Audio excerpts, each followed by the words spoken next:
I tell you what, I'm so sick of this guy. I'm so sick of talking about this guy. But here we go again. Quick rundown, and as you can see, I've made videos about this already. So if you want to know more, there you go. Apparently my part 1 was Grassgate, and that was Angus Taylor's little Jamland mission where pretty much his properties had an endangered grass species on there, and he used his position to try and make that grass not so endangered by classification so he can spray his property. Watergate, so he's got Jamland fucking up grass, and then he's got Eastern Australian Irrigation, which is a company he created or is head of. It's a Cayman Islands company, and it was just pretty much to $80 million from water profiteering. And then fantastic, great move, well done Australia. Hashtag Ozpols, just a video where I link him to everyone he's tried to drag into this with him, and just shows how they're all shitheads. And then Angus Gate is when he decided to send a letter to the Mayor of Sydney trying to have a go about how much they spend on flights, but inflated the number, like fabricated it, just lied, and that's become a whole thing, and now we're here. I swear I said it in the last video I did about this chud. I reckon I called it where this letter thing will be what does him in.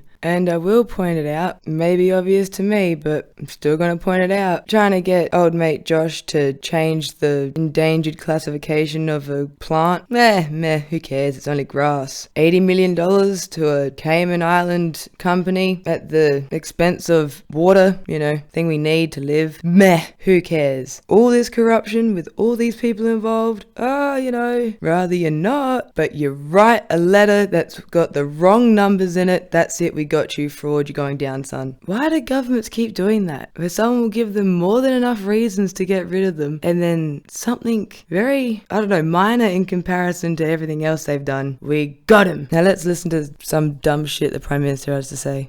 The Ministerial Code makes it the personal responsibility of the Prime Minister to decide whether to stand aside a minister in the exact circumstances that the Minister for Emissions Reduction now finds himself in. Prime Minister, the New South Wales Police have established Strikeforce Garrard into the potential criminal behaviour of a minister sitting on your front bench right now. Prime Minister, why is he still sitting there? When will you stand him aside? Time has concluded. The Prime Minister has the call. Good job. Thank you, Mr. Speaker. Well, the information that you're referring to Prime has not been Prime presented Minister, to will me just by pause the for a New second. Members on my left will cease interjecting. I will deal very harshly with those interjecting. I thank the member for Sydney for acknowledging that. The Prime Minister has the call. Thank you, Mr. Speaker. The matters that the opposition leader refers to have not been provided to me or be presented to me by the New South Wales Police. I've not been advised of those developments, Mr. Speaker, and so I think that deals with the issues that he has raised in relation to the code. But, Mr. Speaker, can I say about the Minister for Energy and the Minister for Emissions Reduction, I think I can understand why those opposite have taken such a keen interest in him, Mr. Speaker, because he's responsible for policies that we are finally starting to see stabilise electricity prices in this country and take the pressure off The member for Australian Barton families. is warned. And he's overseeing an emissions reduction program, Mr. Speaker, which is taking action on climate change without taking the jobs of Australians, Mr. Speaker, which is the policies of those opposite. The member for Mr. Barton Speaker, has been I warned. am enabling the minister to continue to get around his job, Mr. Speaker, which is about getting power prices down and which is about meeting our important commitments to take action on climate change. Now, Mr. Speaker, they may not like the progress that he is making as a minister. They may feel uncomfortable, Mr. Speaker, about the progress that this minister is making. But, Mr. Speaker, at the end of the day, the Australian people know when they see their power bills start to stabilise and when they see the fact that we are taking the action that we need to on climate change without taking their jobs, they will know that the Labor Party once again is on another frolic, Mr. Speaker, and we know where these frolics are. You know what? I've actually heard people say that their power bills are not as bad this time round. Credit where credit's due. Good on you, Angus. But to be honest, I wouldn't even be surprised if it was just a coincidence. That out of the way, let's have a look at the rest of this word salad the Prime Minister spat out on behalf of this chud. So, the Minister of Energy and Emissions Reduction, who is helping to fight climate change, but unlike the Labour Party, not losing Australians' jobs. It's like, how many ways can you find to lie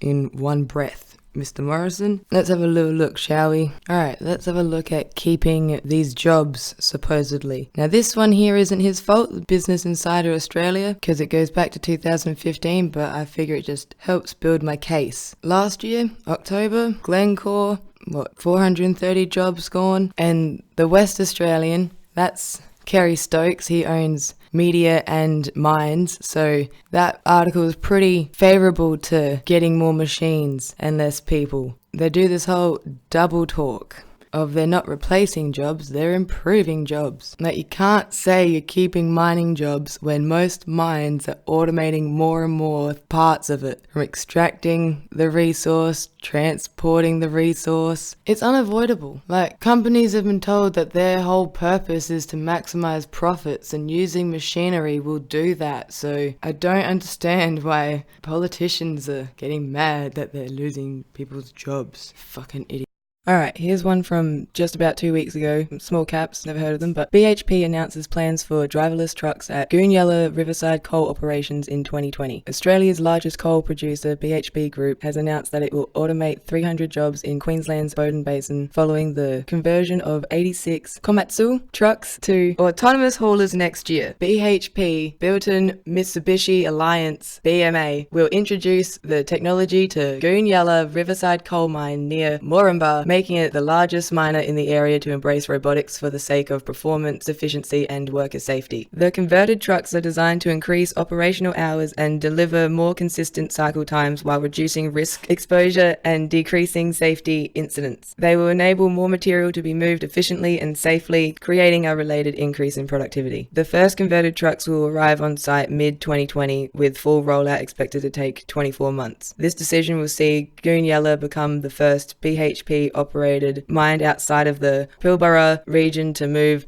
autonomous haulage systems. Local jobs. BMA said the technology shift would complement, not replace, jobs held by the local workforce. The decision will not result in any employee redundancies, either forced or voluntary, said Assistant President James Palmer. Autonomous haulage will help us improve safety and productivity performance, and it is our people who will be at the center of making this change a success. But the CFMEU remains unconvinced, saying that BHP will face community backlash if the introduction of autonomous vehicles leads to job losses. BHP can choose to put the interests of the workforce and local community at the center of their automation strategy, or simply chase profits by replacing good local jobs with robots, the union stated. It called on BHP to commit to no forced redundancies for workers affected by the automation and the introduction of new roles in other parts of the business to offset the changes in job numbers. Yeah, sure.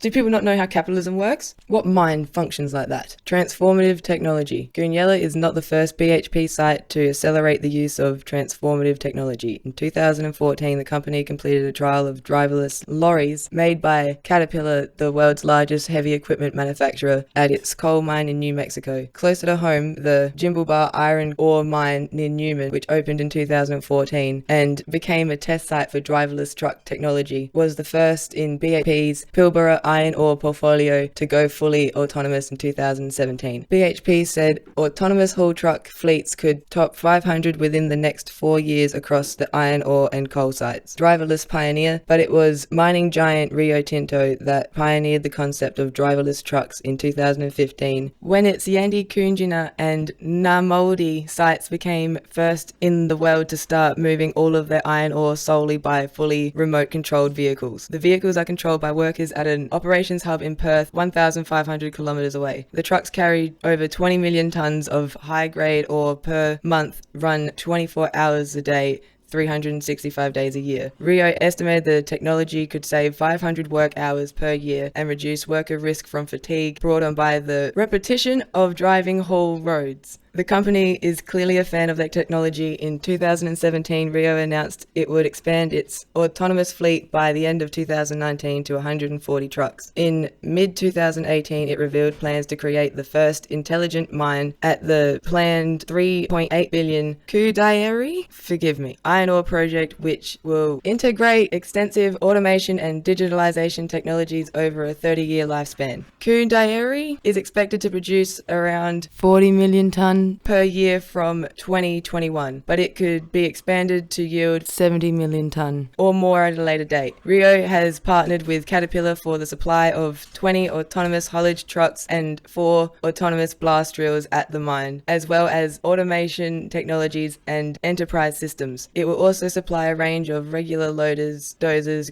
graders, watercrafts and diggers. Automation trend. The BDO Australia believes automation is the future of mining, and companies that ignore the trend could pay a hefty price. In 2018, a report for the future of mining, the firm said those companies that have already incorporated technology into their operations have seen their revenue streams on, while those haven't have fallen short. The value of harnessing technology is clear. Driverless technology increases mining output by up to 20% while cutting fuel and maintenance costs by 15% and 8% respectively, and improving safety exponentially, the report said. The company predicted that by 2020, robots will have replaced more than 50% of mining personnel, many of whom will be retrained to run the technology controlling the robots, and mining accidents will be cut by 75%. Now look me in the eye sockets and tell me that a mining company, isn't gonna lay off the people it can get away with, have as much of it as possible be done by machines, maximize profits for the people at the top.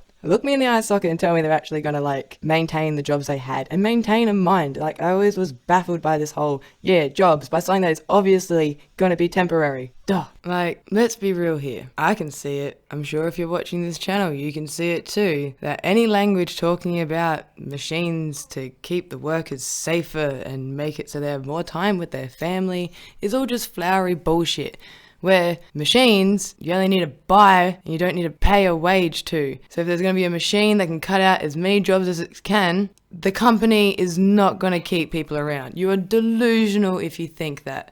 All of it, temporary jobs whenever you hear a politician talking about a mine equaling jobs. Because, you might have to build a road there, but once you build it, it's done. You have to go mine there, but once you mine everything or it no longer has value, you're done. And it's think about it like this. In this article, it said there's going to be a mine with a 30-year lifespan. Now, even if I were to start working there when I'm 30, at the end of the lifespan of that mine, I still can't get the pension. I still have to wait 5 or 7 years. And that mine's done. So, you see what I mean? Where it's like a solar farm, seems like it'll be there for quite some time. I digress. So besides the whole basic capitalism bullshit and the whole how many tons of shit do they want to take out of the ground? Because if they're going to take that much out, they're not just going to leave it there. They're going to fucking burn it, aren't they? And yes, that brings us to the final point very nicely. Here's the Minister of Energy and Emissions Reduction. And we'll leave you with this.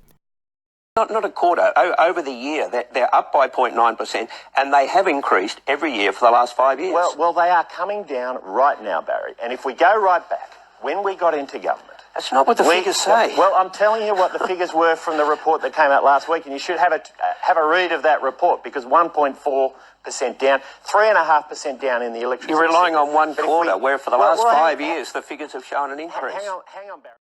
So he might be awful at his job, corrupt as fuck, completely in it to serve himself and use his position in Parliament to further his financial gains. But sure, let's get rid of him because of this letter. I'm down. Why not? Oh, and who wants to take a bet? That intelligent mine mentioned in that article is just somebody controlling the machines from a control room in another country, ripping up Australia's resources. $10. $10 says that's what that fucking is. It pretty much sounds like you have the capabilities to do so. Anyway, I'll wrap this up. Fuck you, Angus Taylor. And subscribe, become a patron, and have a fucking lovely day.